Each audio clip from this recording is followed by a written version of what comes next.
Isn't it amazing that I can keep doing these book videos year after year and I never look any older? Aloha. I'm Robert Wintner and I'm sensitive to commercial development. REEFDOG is a tale of Hawaii, Tahiti, and Los Angeles with regard to nature and pressure and the crazy world we live in. Our hero is Ravi Rockulz, a good time dive leader with a vibrant schedule that runs crystal blue in the morning to sizzling red at sundown. What could be better? But he feels alienated. He needs to refresh to get back to where he once arrived. A beautiful woman comes out of nowhere, but things get sticky. Attempted murder changes his context all right, and he flees for Tahiti. It's so pure. He feels home again and finds his stride in reef photography and species long lost in Hawaii.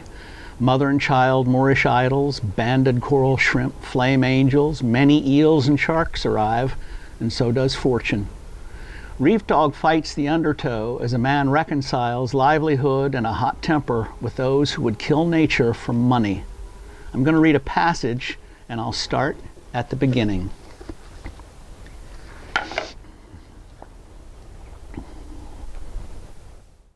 Chapter 1, compared to what? It's a shorter flight from Hawaii to Tahiti than from Hawaii to LA.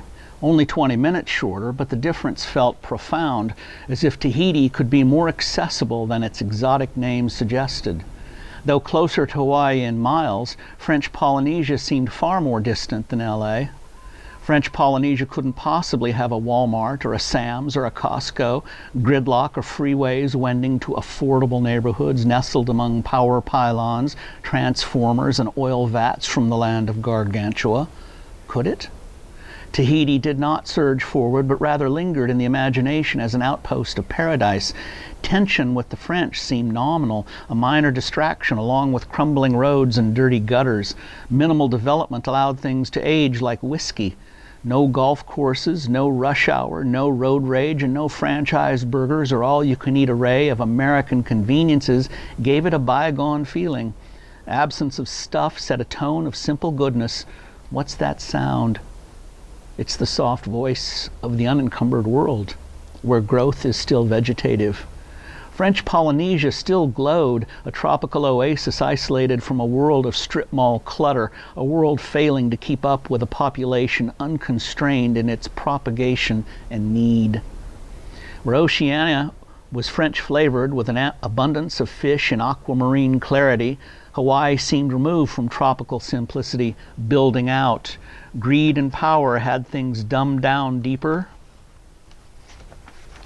than at any time since the wagons first circled, or since Captain Cook got banged on the head at Kealakekua. Hawaii felt more like Santa Monica than Hawaii. That was Ravi Rockulz's assessment. He'd never been to French Polynesia, but he'd read and heard about it. He thought of it sometimes first thing in the morning, if the tourists would allow. Most often they interrupted his reverie on the way out to the dive site. Like the tourist who stood nearby at the rail watching the bow cleave water so clear it hinted at meaning just below. The tourist spoke of his friend in LA who had a nasty rash on his arm with oozing sores to the elbow. The doctor prescribed one unguent and another to no avail until the strongest ointment in the world didn't work. Finally, the doctor broke the news. Another line of employment would be necessary because working for the circus, planting elephant suppositories up to the elbow, would keep the rash coming back. The friend in LA asked, "What, and give up showbiz?" Ravi didn't get it at first. Hardly a dim bulb, he couldn't see why anyone would want to stick his arm up an elephant's ass just to make a living in showbiz. No joke is funny once parsed, and this joke too failed to rouse a chuckle. Rather, Ravi wondered how the irony underlying most humor actually comes to pass. At least he understood the point of the joke relative to showbiz, money, and festering lesions. He thought he understood LA with regard to volume exchange in an urban setting. That is, pressure increases by 1 atmosphere for every 33 feet of depth below sea level. Nitrogen and oxygen remain proportionate at depth, about 80 to 20. By pressure at 66 feet, but pressure at 66 feet is tripled, so content triples in volume too. The critical factor is that the bloodstream absorbs nitrogen much faster than it can leave, and excess nitrogen causes the bends if ambient pressure decreases too quickly. The gas tries to escape through the joints, and they twist. Just so, with world population doubling again, pathogens increase proportionately. Percentages remain stable, though raw numbers rise to toxic potential. Human behavior with no ambient constraint is similar to human joints infused with nitrogen. Bent. LA looked bent, and the rest of the world was squirming. That's the opening. After the foreword, I'm going to cut now to an action scene about the same duration. It's not nearly as heavy as the action gets, but I don't want to spoil the story for those of you who are going to pursue this. This is the first exposure to predatory critters on a night dive, based on real experience. And this occurs near the beginning when our hero, Ravi, gets his first camera and strobe lights. Maybe a tad whacked was part of artistic fervor. Besides that, safety is best, but is often forgotten. Only a fool would dive without a buddy, given a choice. But a photographer at depth will soon be alone anyway, and if his buddy is shooting too, they'll drift to different subjects. At night, 20 feet apart might as well be solitude. If a buddy isn't shooting, separation will be quicker. No buddy wants to wait on a photographer, waiting for the fish to open up and socialize, to pose in its moods. Ravi snorkeled out to the pinnacles off Black Rock that night to save his tank. He knew of night beasts who hear splashing as the sound of injury and an easy meal, so he descended on rationale. Yes, he could be with a buddy. They'd drift to separate pursuits and meet on the beach, which would be no safer and could be more worrisome if either was late or came out elsewhere. Beyond that, it was a moderate swim to the pinnacles off the point, even if the point was a bit farther out than the rock. It felt manageable with no shore break, and things began smoothly. A camera requires two hands, leaving no hand for the flashlight in the inky darkness. Not to worry. Ravi's flashlight revealed some lovely coral, a sleeping parrotfish, and a few ghastly conger eels. Then he wedged it in his BC to turn on his camera.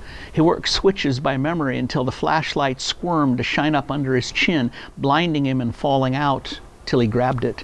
Camera in the other hand, gaining a valuable lesson underwater that something dropped can be retrieved with presence of mind and an easy reach.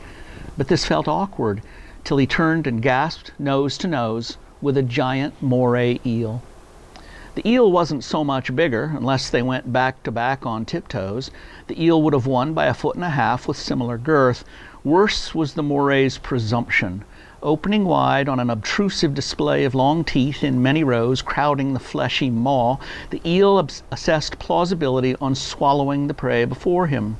Ravi cooperated, as it were, cringing to more palatable size. As heart and sphincter went peripatetic in the face of death, he turned away, one hand for his light, the other on his camera, and no hand for the knife strapped to his calf. What could he do with a knife anyway? Stab a giant moray? He might discourage it, but bleeding could encourage others, or an attack might trigger a response in kind. Then Ravi would bleed and feel discouraged. Dousing his light to see how things might look, he stayed deep and turned the light back on. In flight over fight, his muscles jammed into overdrive on adrenaline. He sensed survival and made a note to buy a spare light, but he slowed on realizing practicality in the sea, its nature based on need, not greed. Small fry gobble plankton. Boxfish eat small fry, and so on up the menu. Gill breathers don't kill for sport, status, or compensation for lesser attributes, or mental derangement, or photo ops. Hunger and defense drive the system. He suddenly stopped. Some people are naturally friendly, engaging, and curious.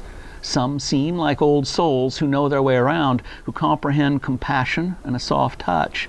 This so-called giant hails from forebears in a social order more orderly than my own. So the flight stopped a long but short way back. Ravi turned as the giant also turned, perhaps lured by the light now shining his way. Ravi turned the light askew, then shone it on himself so the giant could see. No harm intended. and a diver could not be prey without severe risk of indigestion and heartburn on so much neoprene, nylon, plastic, and steel. Giant moray snaked gracefully back to proximity as the camera rose on an emotive subject lit in dramatic overtone and nuance. Et voila. Aiming one-handed, flashlight in the other, Ravi held his breath so noise and bubbles would cease, and off the point in faint glow, a tableau formed. Two tentative beings assessed the nature and intention of each other on a chance meeting in the dark. The big galoot came on like a stalker with eye contact and intense curiosity. They scanned. One sniffed the strange glass dome. The other made a soft clicking noise, from eyes to mottled skin to dilating nostrils, 4 of them, and scads of teeth defying a neat tuck into the maw, some in need of flossing. The eel opened wide to push water over the gills and purse a word, aloha. Giant moray eased into communion as yet unseen through a lens. Life goes on for our hero through romance, danger, an exodus from Hawaii. And then there are other phases of art, love, and showbiz. I feel good about this book. The name is REEFDOG. It's available now in ebook or hardcover on Amazon. And I think you might be amused. Aloha.